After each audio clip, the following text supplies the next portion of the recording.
இந்த ஒரே ஒரு சின்ன நெல்லிக்காய் போதுங்க, உங்களுடைய குழந்தைகள நாள் முழுவதும் ரொம்பவே எனர்ஜியா வச்சுக்கிறதுக்கு ஹெல்ப் பண்ணும். இந்த மீடியம் சைஸ்ல இருக்கிற நெல்லிக்காவ நல்லா வாஷ் பண்ணி நான் எடுத்திருக்கேன். இந்த மாதிரி சின்ன சின்ன பீஸஸா வந்து நான் கட் பண்ணி எடுத்து வச்சுக்கிறேன். ஸோ இத வந்து நம்மளுக்கு ஒரு ட்ரிங்கிங் வாட்டரா தான் ரொம்ப ரொம்ப சிம்பிளான ஸ்டெப்ல வந்து நம்ம வந்து ஃபாலோ பண்ண போறோம்.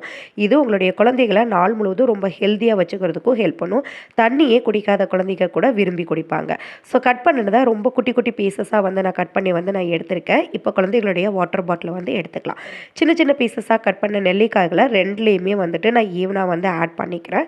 ஸோ இதை ஆட் பண்ணிவிட்டு நம்ம தேவையான அளவு தண்ணி வந்து ஆட் பண்ணிக்கலாம். ஸோ பச்சை தண்ணி தான் வந்து நான் ஆட் பண்ணியிருக்கேன். நல்லா ஃபில்ட்ரு பண்ணிவிட்டு வந்து ஆட் பண்ணிக்கோங்க. சின்ன குழந்தைகளாக இருக்காங்க அப்படின்னா கண்டிப்பாக இந்த மாதிரி உறிஞ்சி குடிக்கிற வாட்டர் பாட்டிலில் வந்து சேர்த்துக்கோங்க. அண்ட் அதர்வைஸ் பெரிய குழந்தைங்களுக்கு நீங்கள் நல்ல வாட்டர் பாட்டிலையே வந்து நீங்கள் வந்து கொடுக்கலாம். ஏன்னா இது சம்டைம்ஸ் அவங்க முழுங்கிறதுக்கான வாய்ப்புகள் இருக்குது. கண்டிப்பாக சின்ன குழந்தைகளுக்கு இந்த மாதிரி வந்து கொடுங்க. நல்லா ஷேக் பண்ணிவிட்டு உங்களுடைய ஸ்கூலுக்காக வந்து கொடுத்து விட்டுருங்க. அந்த எசன்ஸ் அப்படியே வந்து வாட்டரில் வந்து நல்லா வந்து உங்களுக்கு இறங்கிரும். நல்ல ஹெல்த்தியான ஒரு ட்ரிங்காகவும் வந்து உங்களுக்கு இருக்கும்.